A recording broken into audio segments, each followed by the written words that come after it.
%100 elektrikli olan Citroen Ami'yi birlikte inceleyelim. Değer mi değmez mi siz karar verin.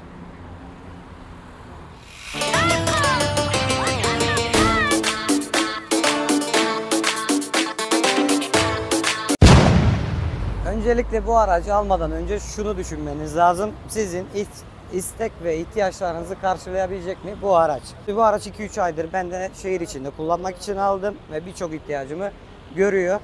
Neden? Park konusunda bir sorun yok. Zaten benzin yok, sigorta yok. Kasko yaptırmak istersen yaptırabiliyorsun. Ama sıfırken full yapıyorlar. Bildiğim kadarıyla ikinci elde de 50.000 lira teminatlı şekilde oluyor. Evin başka aracı yoksa, yani tek araç olarak bunu alacaksanız çok işinizi görmez. Ama ikinci bir araç olarak düşünüyorsanız fazlasıyla işinizi görecektir. Okula çocuğunu kreşe götür, şehir içinde işini gör, pazara, markete, artık aklına gelebilecek bütün işleri görebilirsin. Neticede 2 kişilik bir araç. Şunu da alabilirdim. Yine neticede bu olmasa da buna yakın fiyatlarda 300'lü, yani şu an 2024'ün sonuyla 300 bin liradan 400 bin liraya kadar, ikinci el sıfırı da liste fiyatı 450 bin lira diye biliyorum bu aracı. Ya 2005-2010 eski bir arabaya binersin, 2003, 98 mantığını siz kurun ya da böyle 2023 model bir araca da binebilirsiniz. Bu tamamen size kalmış bir şey. 3 saatte ortalama tam şarj oluyor. Ortalamada 75 kilometre bu araç sizi gideceğiniz yere götürüyor. Orijinallerinde 45 kilometre maksimum top speed var. Yani maksimum ulaşabileceğiniz 45 kilometre hız. Ama bu araçta yazılım var. 80 kilometre hıza çıkıyor. Ben alırken vardı. Olmasa da arttırırdım. Çünkü arkadan bir tır kornaya bastığı anda ben kendimi bir anda sağa ya da sola bir şekilde atmam lazım. O yüzden biraz daha kuvvetleniyor. Hızlanıyor yani. Aurora'nın espriyle Aurora'nın aracı da incelemiştik. Yine izlemeyenler için o videoları da izleyebilirsiniz. Şarj konusuna tekrardan gelecek olursak, bu araçta far kapatma özelliği de var. Yani sonradan yapılmış. Yani net olarak beni 75 kilometre götürüyor. Isıtma var. Rezidans cam boğusunu ve hafif içeriği ısıtma amaçlı. Bunu da açarsanız menzil biraz daha düşecektir. Çünkü içiyor o zaman. Araçlarda klimayı açıp rampaya çıkarmış gibi düşünün.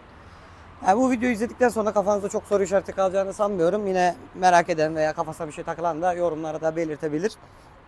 Bataryayı da 10 kilometre kala, 5 kilometre kala, dibine kadar değil de 10 kilometre, 15 kilometre, 5 kilometre kala şarjı takın. Tam şarj olduktan sonra çıkarın, telefon mantığında düşünün. Bataryanın ömrü bu şekilde uzar gider. Zırt pırt çıkartıp takarsanız mokoko. Bataryayı unutun yani. Aracı bilerek yıkamadık. Niye yıkamadık? Belli çaplı dezavantajlar var. Artısıyla eksisiyle direkt inceleyeceğiz bu aracı. Şuradan gösterebilirsin direkt. Şuradaki kalıntıları görüyorsunuz. Bunların izleri, davlumbaz yok. Ama bayiye gidersem takabiliyorlar ve bu sorunu da çözülmüş oluyor. Hoş bir durum değil. Yani davlumbazı çıkar ki oraya kadar çıkmasın. Yine aracımız satılık. İlanlarda görebilirsiniz. Ekstradan şöyle görsel amaçlı 2 tane çift egzoz çıkışı var, sadece görsel amaçlı ve şu siyah çerçeveler ve şeritler var dış makyajda ekstra olarak yapılan haricinde yani. Yine önde de altta hem sinyali olan hem gündüz led farı olan ekstra takılmış led farlarımız var. Bilginiz olsun. Yani araç zaten fabrikaya bile masraf olmasın diye ön tamponu, arka tamponu eşit bir şekilde aynı tampon yani. Yoksa bunun için ayrı bir bant daha üretimine geçmemişler. Direkt ön arka takabilirsiniz. Yine sağ sol kapı muhabbetini de zaten hepiniz biliyordur. Yine bilmeyenler için de o kapıyı bu tarafa da takabiliyorsun. Yani menteşenin yönünü değiştirmen yeterli. İçeriye de bu şekilde ayrı bir hava katıyor. O da ayrı bir konu. Kuru bir direksiyonumuz var zaten. Ama ağır değil, bir bayan rahatlıkça çevirebilir, götürebilir. Yine eksantrik olarak da kapıyı şuradan açabiliyorsun. Yolcu kapısını da buradan açabiliyorsun. Buradaki dezavantaj, yolcu koltuğu ileri ya da geri gitmiyor ama şoför koltuğunu sadece ileri geri şeklinde ayarlayabiliyorsunuz. Bel ayarı da bulunmuyor maalesef. Yani olsaydı arkaya doğru yatırır, rahat bir şekilde giderdim. Kornasıdır, işte sileceğidir, bilmem nesidir, her şey burada bulunuyor. Burada airbag zaten hak getiri. Şunu söyleyebilirim, teknolojinin çok gerisinde, yani maliyetten kaçırılmış. Çünkü airbag olsun, merkezi kilit sistemi olsun, Hani müzik sistemi olsun, birçok eksik bulunuyor. Bunları da yine kendi imkanlarımızla ekleyebiliyoruz. Şöyle Çan Çin Çong bir hoparlör aldım, bozuldu. Bir tane daha aldım, onu almadan bozuldu zaten, açmadım bile. Daha iade edeceğiz.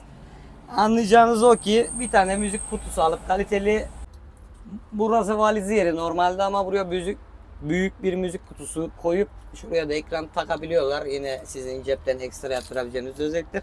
Ha, keyifle binersin, satarken de ekstrası olarak eklersin araca, bir şey olmaz. Alana satana da işini görür. Şuraya da ıvır zıvır komalık alanlar bulunuyor. Yine kapıda da bulunuyor. Şurada poşet asmalık bir mandalımız var. Direkt as gitsin. Burası da otobüsçü muavini gibi, at buraya bir şeyler, kalemdir, bardaklıktır, 2 tane bardaklık var. Şurayı ben kumbara gibi kullanıyorum. Evraktır, odur budur. Şuraya kart mart bir şeyler konulabilir. Yine bunun altına da şöyle kaldırıp para da saklayabilirsin. O senin fantazine kalmış bir şey. Bu huyu da şurası kesiyor. Açtığımız zaman biraz gürültülü çalışıyor ama dediğim gibi ben çok üşürsem ki açıyorum. Onda da menzil bayağı bir, ya çarpı 2 olarak düşünebilirsiniz. Direkt 30-40 kilometreyi, yani sırf kaloriferde gidecekseniz yarı yarıya kilometre düşüyor, bilginiz olsun. Yine burada telefon tutacağı var. Orijinalinden rezidansımız, fanımız, dörtlümüz ve USB'lik, buraya şarj etmek istediğiniz bir şey varsa takabilirsiniz. Anahtarımız da şu şekilde. Bir tanesi aracı çalıştırmalık, diğeri de kapılar açmalık, sanki 96 model Toros'u açıyoruz. O yandan biraz düşünülmemiş ya, bir merkezi kit. Şöyle de yaptığımız zaman aracımız şu anda tam 10.230 kilometrede. Ben aracı aldığımda 9.500 civarındaydı. Oldukça rahat. Şunu kontağı bir kere daha çevirdiğiniz zaman vites geliyor, gidiyor. Frene basıp D'ye bastığınız zaman soldan varır gider araç.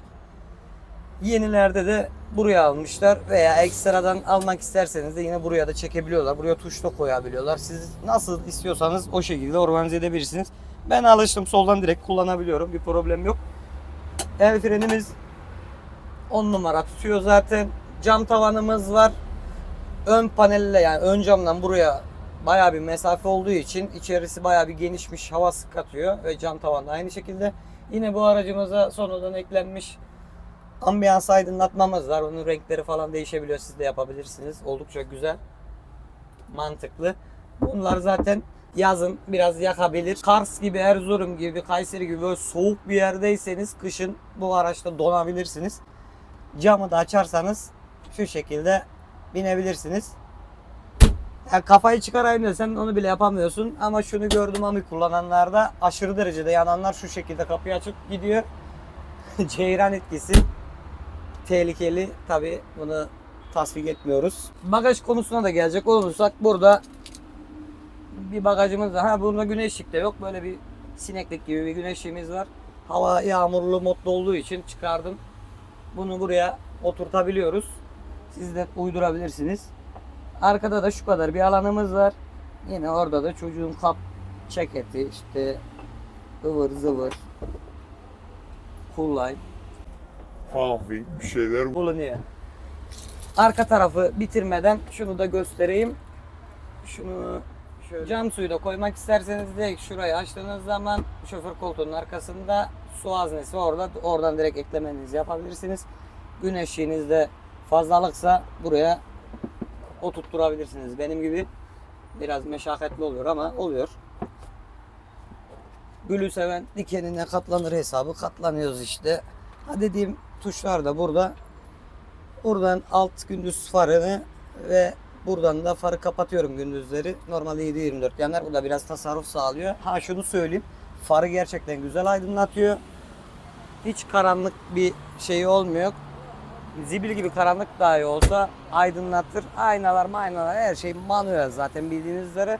Ha, tamponu sökerim, oynarım, bir şeyler yaparım diyorsanız, bununla alakalı merakınız da varsa şu kapağı söküp yine o tarafta bir kapak var. Şurada çamolun içinde bir vida var ve ortada bir vida bulunuyor. O vidaları söktüğünüz zaman tamponu direkt kucaklayıp ister arkaya tak, ister eve götür, ne yapmak istiyorsan yapabilirsin.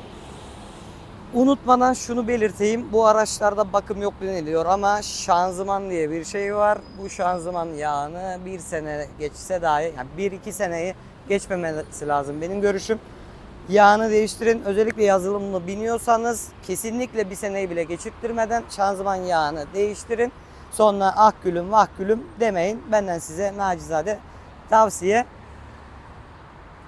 Bu araç hakkında daha fazla bilgi edinmek isterseniz yine yorumlarda, Instagram'da bize soru sormak isterseniz sorabilirsiniz.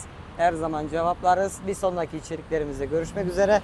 Kanalıma da abone olursanız sevinirim. Görüşürüz. Bay bay.